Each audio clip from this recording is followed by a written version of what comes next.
할렐루야. 좋으신 예수님의 이름으로 우리 사랑하는 오메가 교회와 비전 스테이션 또 해외에 있는 모든 지체들 말씀을 사모하시는 분들 하루에 한 장씩 말씀 앞에 인생을 드리고 시간을 드리고 당신의 젊음을 드리고 또 인생의 한 부분을 정확히 잘라서 말씀 앞에 머무는 모든 분들을 축복하고 환영합니다.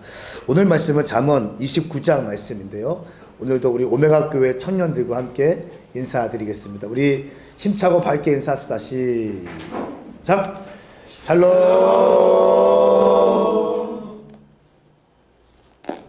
네.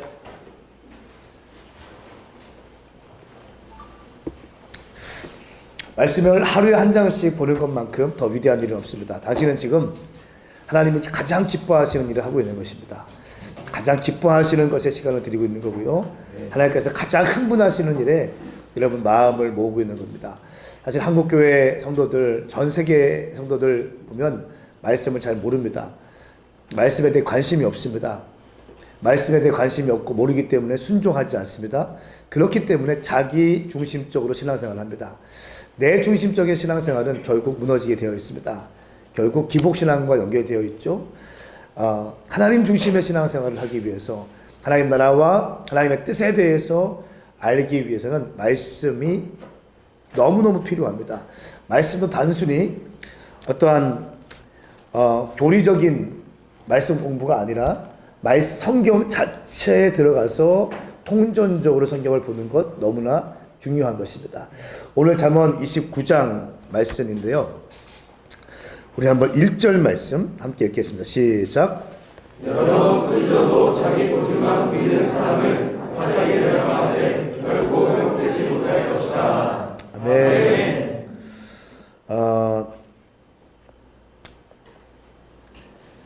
여러 번 꾸짖어도 자기 고집만 부리는 사람은 회복하지 못할 것이다. 책망은 하나님께서 우리를 회복시키시는 방법입니다. 경솔한 우리를 회복시키는 방법이에요. 잘 들으세요. 책망은 하나님께서 당신을 회복시키시는 방법입니다.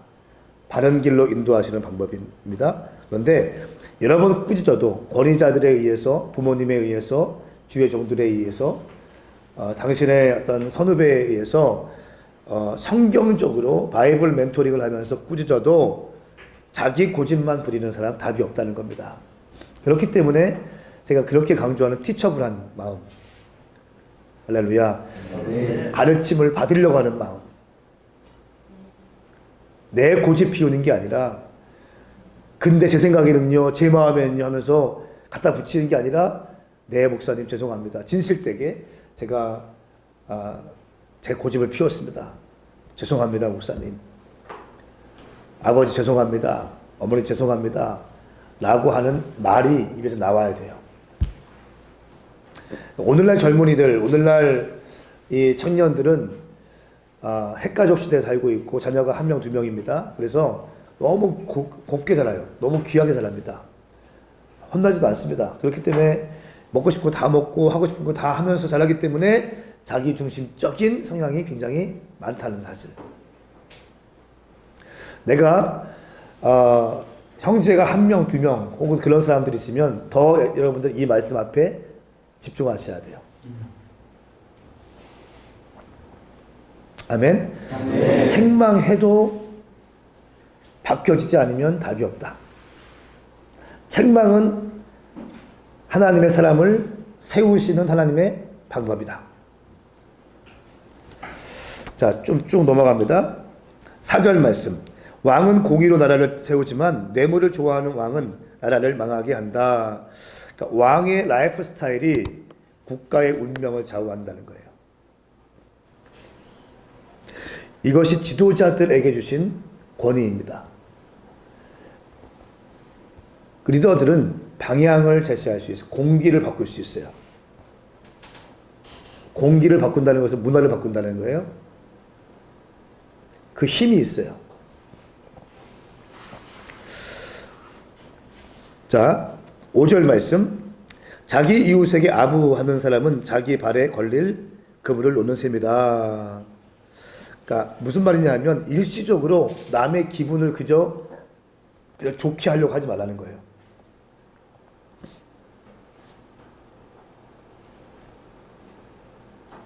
일시적으로 남의 기분을 좋게 하려는 의도가 뭡니까?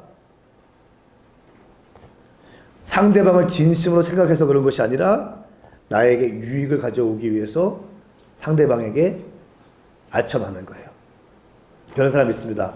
아주 말에 능한 사람이 있어요. 싹 붙어가지고 상대방 마음을 막 빼앗아가는 사람이 있어요. 진짜 칭찬하는 겁니까?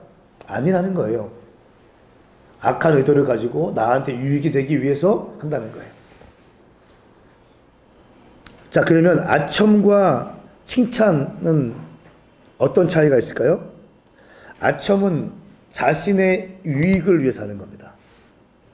상대방을 격려하고 상대방이 잘 되기 위해서 하는 게 아니라 자기의 어떤 유익을 위해서, 재정적인 유익을 위해서 어떤 뭐 자기가 어떤 일을 해야 되는데 거기에 잘 들어가기 위해서 그런 말을 하는 거죠. 칭찬은 뭡니까? 상대방을 격려하기 위해서예요. 내 말로 상대방이 잘 됐으면 좋겠다. 이 사람이 열심히 하고 있는데 지치지 않고 열심히 했으면 좋겠다. 이런 마음 들어서 참 열심히 한다. 너 그런 모습 참 너무 귀하다. 이런 말은 뭡니까? 칭찬이죠. 상대방을 세우기 위한 거니까. 좋은 칭찬은 사람들의 영혼을 세웁니다. 칭찬 많이 하십시오. 아첨하지 마시고 칭찬하십시오. 자, 6절 말씀에 악한 사람은 죄를 짓다가 덫에 걸리지만 의인은 노래하며 기뻐한다. 악인은 죄인의 삶을 살고 있고 의인은 기쁨의 삶을 살고 있습니다. 악인은 스스로 죄의 올무에 빠지게 됩니다. 근데 의인의 삶은 하나님 앞에서 떳떳하기 때문에 기뻐요. 즐겁습니다.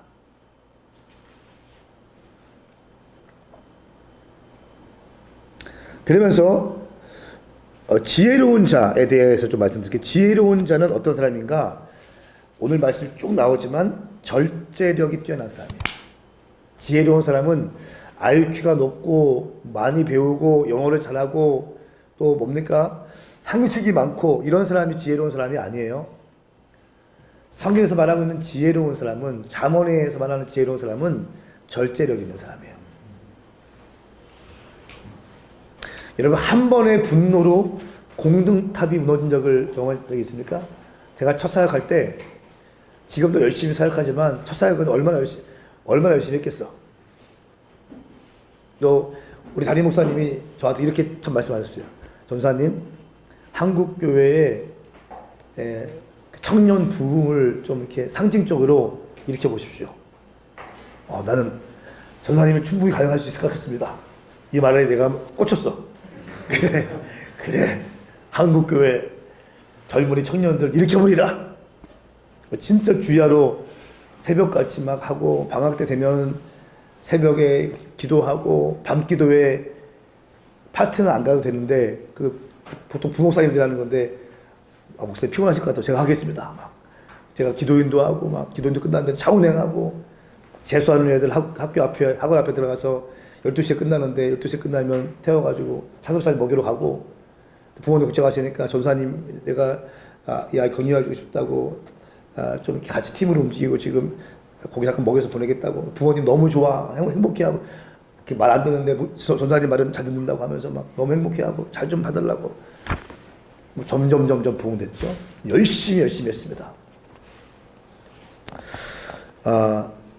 그런데 한번 청년부 부장 집사님이랑 어떤 대학교 교수였어요. 근데 아주 좋으신 분인데 거의 다 초짜 전도사인데 정말 성숙하셔서 다 거의 다 하게 해주셨어요.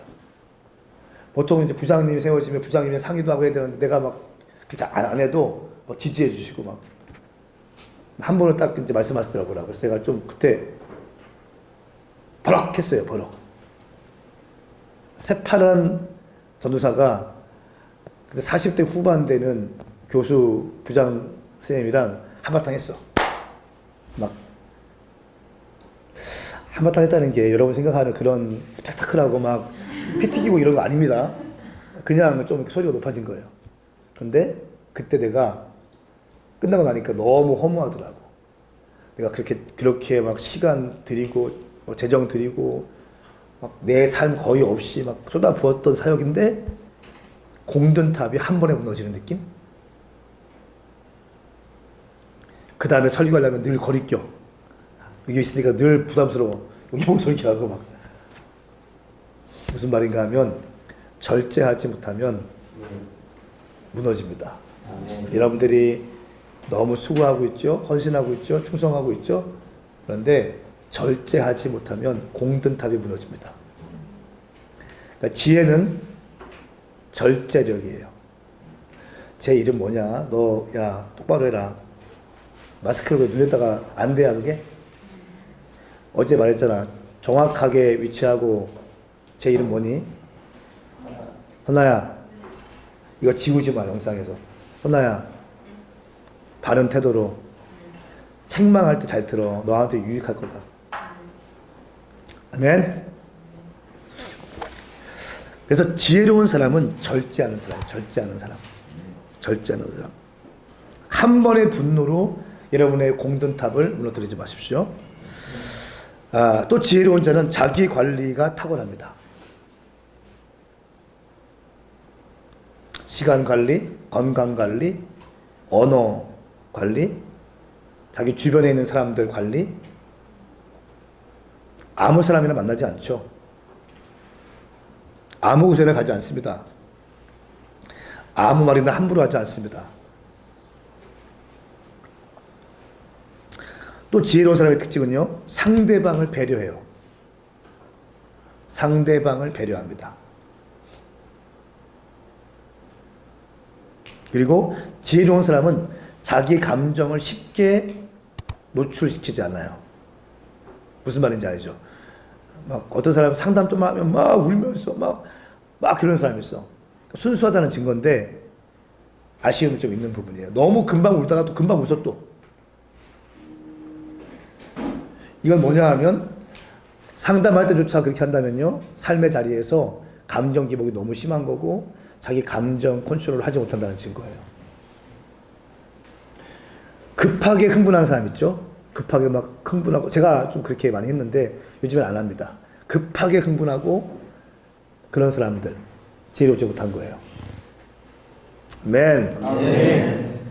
완전한 사람 없습니다. 다 거기서 거기에요. 그런데 성경적인 멘토링에 반응하는 사람들은 성장합니다. 그리고 노력이 필요하죠. 한마디로 말하면 지혜로운 사람은 절제력이 있는 사람이다.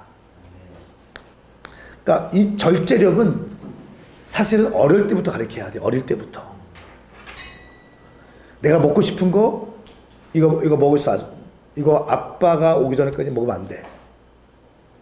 먼저 밥 먹고 싶은데 아버지가 아직 안 오셨어. 아빠가 좀 씻고 계셔. 그러면 어떻게 해야 됩니까? 아빠가 오신 다음에 기다렸다가 함께 밥을 먹어야 하죠. 당연히 그렇죠. 아버지가 오셨어요. 소파에서 누워있다가 누워서 TV를 보고 있었어요. 아버지 오시면 어떻게 해야 돼요? 미소야? 일어나서 아버지에게 인사해야죠. 소파에 누워서 아빠 왔어? 아니 거듭도 오지도 않아. 왜 지금 와? 맞아야겠죠? 맞아야 됩니다. 버리장머리를 고쳐놔야 돼요.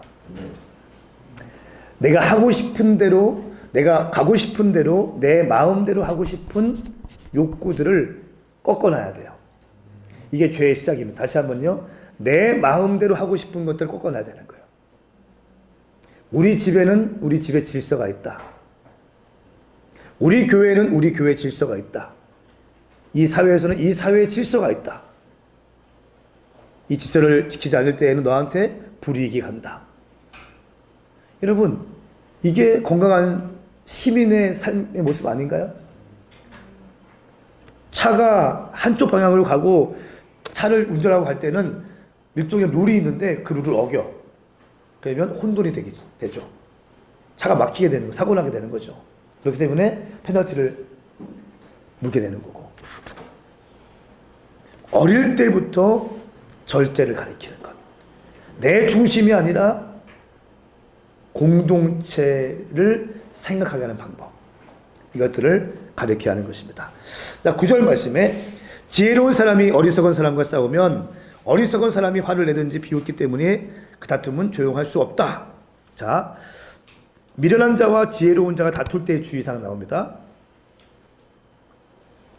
한쪽은 미련하고 한쪽은 지혜로워요.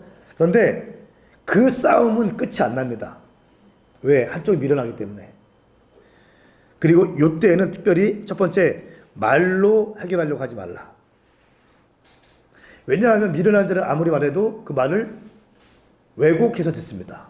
이 미련한 자의 특징이에요. 그냥 A라고 얘기했는데 꼭 B로 이해해. 빨간색이야, 빨간색 했는데 빨간색 아닐 거야, 빨간색이라 말랐지만 속은 검은색으로 얘기해. 막 비벼 꼬아서 생각합니다. 그렇기 때문에 어리석은 자와 말다툼을 할 때는요, 말로 승부를 보려고 하면 안 됩니다. 말을 하면 할수록 더 미궁에 빠져요. 두 번째는 미련한 자는 감정을 절제하지 못하기 때문에 감정이 가라앉을 때까지 기다려야 돼요. 흥분한 상태에서 아무리 얘기해봤자 그 사람은 더 흥분해. 그런 사람 있죠.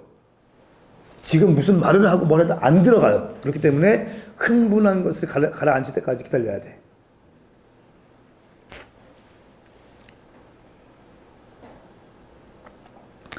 자, 10절 말씀. 남을 피 흘리게 하기 좋아하는 사람은 정직한 사람을 싫어하지만 의인은 그런 영혼을 찾는다 말씀합니다. 악인과 의인의 차이입니다. 악인은 생명을 죽이고 의인은 생명을 살립니다. 여러분들은 가는 곳마다 생명을 살리셔야 됩니다. 공동체를 살려야 됩니다. 사람을 살리는 사람 되셔야 됩니다. 자, 11절 말씀에 어리석은 사람은 그 마음을 다 드러내지만 지혜로운 사람은 끝까지 담아둘 줄 안다. 보세요. 마음을 다 드러낸다. 어리석은 사람. 순수한 것, 한편으로 보면 순수한 거예요. 그런데 한편으로 보면 어리석은 거예요. 막 얘기해. 다 막 얘기해. 다 막 힘든 거 다 얘기해. 물론 상담에서 어느 정도 필요합니다만 그게 전부가 아니라는 거예요. 다른 문제랑 다른 문제. 어리석은 자와 의인의 차이는요, 절제력이에요. 절제력. 다시 한번 말하면 절제력. 어리석은 사람은 참을성이 없기 때문에 내일 일을 생각하지 않습니다. 또 상대방도 생각하지 않습니다. 또 내가 이렇게 했을 때 내 이미지가 어땠을까 생각하지 않아요. 공동체를 생각하지 않습니다. 또 이 일을 한 다음에 내가 어떤 결과가 주어질까 생각하지 않아요. 그냥 분노하고 봅니다. 모든 것을 쏟아냅니다. 어리석은 사람. 참 지혜가 없는 사람이죠. 안타까운, 이런 사람이 목회를 하면은 목회가 힘들어지겠죠. 이런 사람 앞에서 누가, 어떤 성도가 말씀을 받으려고 할 것이며, 어떤 사람이 상담을 받으려고 할 것이며, 이런 사람 앞에서 누가 사역하겠어요? 못합니다. 왜? 불안하거든. 그렇죠? 금방 좋았다가 막 울었다가 막 왔다 갔다 하면 어떤 사람이 하겠어요? 이런 사람이 직장 생활을 한다. 그러면 그 직장은 피곤해지는 겁니다. 그렇죠? 피곤해집니다. 자기 절제력이 있어야 돼요. 절제력. 자, 12절 말씀. 통치자가 거짓말에 귀 기울이면 그 모든 신하가 다 악하게 된다 말씀하고 있어요. 무슨 말인가? 리더는 참과 거짓을 구별할 수 있어야 된다. 구별할 줄 알아야 된다. 그리고 신중하게 선택해야 된다.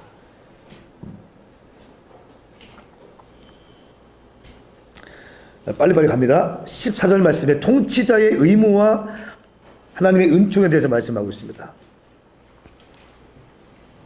왕이 가난한 사람을 공정하게 심판하면 그 왕자는 영원히 세워질 것이다 말씀하고 있어요. 통치자의 의무는 뭐냐면 가난한 사람들을 살펴보는 겁니다. 돈 있는 사람들은 돈을 통해서 자기의 문제들을 해결해 나가려고 합니다. 가난한 사람들은 자기의 문제를 해결할 방법이 없어요. 그렇기 때문에 왕은 가난한 사람들을 한번 더 신경 써야 되고 보호해야 된다. 특별히 억울한 일이 없도록 돌봐야 된다. 그럴 때 많은 사람들에게 존경받는 왕이 된다. 자, 15절 말씀 함께 읽습니다. 시작. 내가 부지런히 지혜를 주지만 잘못하도록 내버려둔 아이는 그 어머니를 감시시킨다.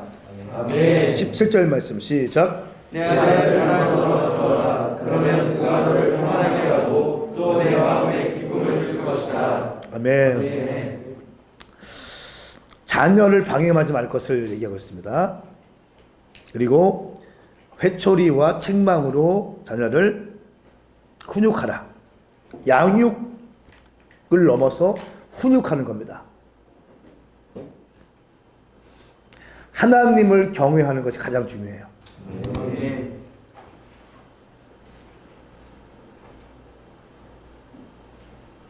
합당한 징계는 자녀의 삶을 유익하게 만듭니다.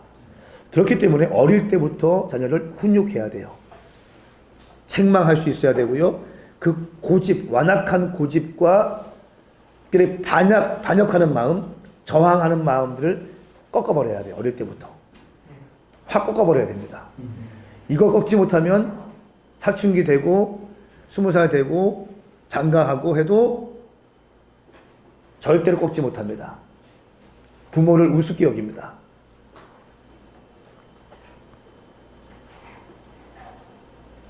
자기 마음대로 하려고 하는 욕망들을 꺾어버려야 돼요. 우리 집에서는 안 돼. 자, 자녀 교육은 또 이렇게 얘기합니다. 유대인의 자녀 교육, 또 성경에서 말하는 자녀 교육의 책임은 많은 부분 어머니에게 있습니다. 그래서 어머니들이 자녀들의 훈육을 잘 하셔야 돼요.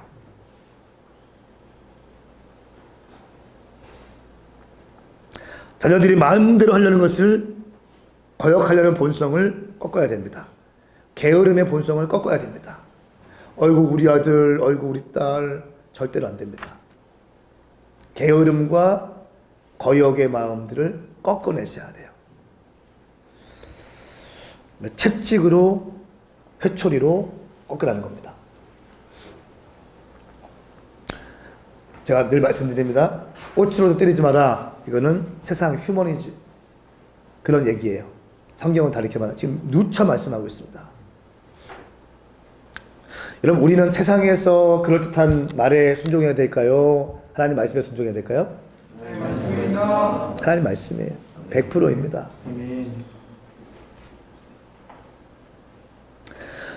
자, 18절 말씀 시작.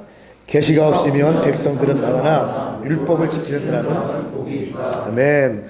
이 계시, 묵시는 비전이라고 합니다. 비전. 비전이 없으면 망한다.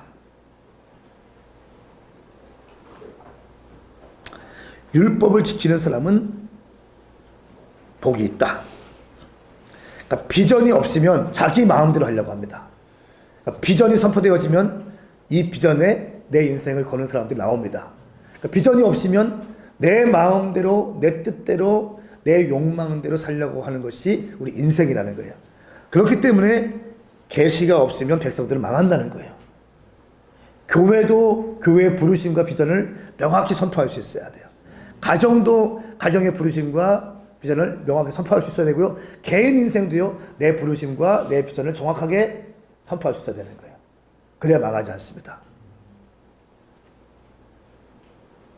자, 20절 말씀. 내가 성급하게 말하는 사람을 보았느냐? 그보다는 차라리 어리석은 사람에게 더 소망이 있다. 와, 성급하게 말하는 사람이 있고요, 어리석은 사람이 있는데 성급하게 말하는 사람이 더 문제라는 겁니다.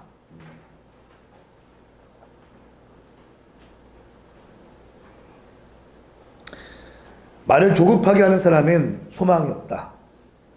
이건 습관이기도 합니다. 습관. 이런 사람들은 실수가 많죠. 반복하죠. 사실 고질병입니다. 고쳐내기가 정말 어렵습니다.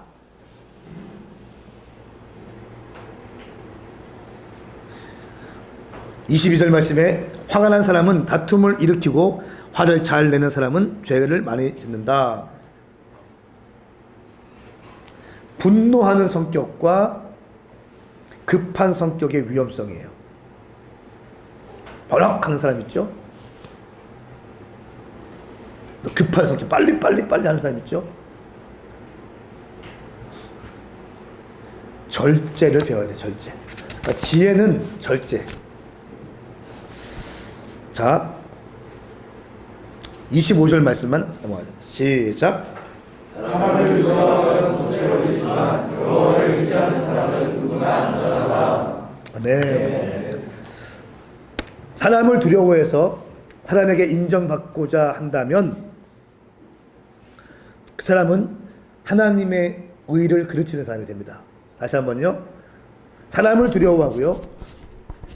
사람에게 인정받기 위해서 모든 것이 곤두서 있으면 하나님의 의를 그르칩니다. 왜? 사람들에게 잘 보여야 되고 사람들에서 사이에서 이미지 관리해야 되고 내 회사에서 사람들에게 평판 이미지 관리해야 되고 하다 보면 하나님의 의를 거슬리게 돼요.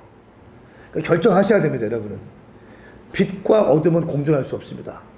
근데 여러분들이 빛을 선택하면 어둠이 당신을 미워할 겁니다. 이 말씀이에요. 그러니까 빛에 속하든지 어둠 가운데 가든지 둘 중에 하나는 선택하셔야 된다는 거예요. 양다리는 없다. 빛과 어둠은 공존할 수 있다 없다? 없다. 당신이 빛을 선택했으면 어둠으로부터 핍박받는 것을 감수해야 된다는 거예요. 오늘은 여기까지 하겠습니다. 은혜가 되십니까? 네. 기도하겠습니다. 주님 감사합니다. 오늘 이 말씀이 모든 동역자들 또 말씀을 받고 있는 모든 심령들 가운데 심겨지게 하십시오. 특별히 절제를 배우게 하십시오. 하고 싶은 말 다 하는 것이 아니라 절제하게 하십시오. 감정을 다 쏟아놓는 것이 아니라 절제하게 하십시오. 가고 싶은 것 다 가는 것이 아니라 갖고 싶은 것 다 갖는 것이 아니라 내가 하고 싶은 대로 하는 고집스럽고 반항스러운 인생이 되는 것이 아니라 고집과 반항과 게으름을 꺾게 하셔서 지혜로운 인생이 되게 하여 주시옵소서. 절제력을 키워나가게 하여 주십시오. 예수님의 이름으로 축복하며 기도드리옵나이다. 아멘. 여러분, 오늘 이 말씀이 당신에게 유익한 시간이었나요? 이 말씀이 당신에게 도움되셨다면 좋아요와 구독을 꼭 눌러주십시오. 그리고 주변 사람에게 이 말씀을 공유해 주시면 대단히 감사하겠습니다. 저는 월요일에 우리 가족과 함께 잠언 30장 말씀을 통해서 인사드리겠습니다. 오늘도 승리하십시오. 함께 인사합시다. 샬롬. 샬롬.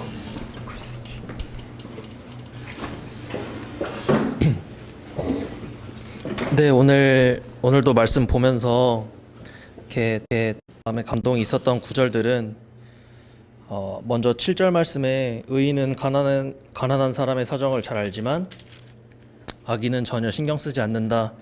이 말씀을 보면서 특별히 이제 우리가 믿음으로써 살아가는 삶을 살고 있는데 특별히 좀 요즘 많이 힘든 시즌들을 다들 보내고 계시고 이런 상황 속에서 어찌 보면 저마다의 연약해진 부분들이 있고 또 힘든 부분들이 있고 각자의 사연들이 정말 많을 것 같은데 특별히 이럴 때 좀 나만 보고 나만 생각하는 것이 아니라 교회 안에서든 내가 어떤 소속된 단체나 회사에서든 간에 특별히 좀 처져 있고 이렇게 약해져 있는 사람들, 특별히 이제 힘든 것들을 이제 많이 느끼고 있는 사람들한테 좀 나도 똑같이 냉소적으로 대하기보다는 말씀에서 이야기하는 것처럼 의인은 항상 그런 가난한 사람과 힘든 사람을 챙기는 거라고 가르쳐주고 있으니 제 삶 가운데에서도 그런 것들이 조금 더 실천적으로 일어날 수 있도록 이제 교회든 이제 세상 속에서든 간에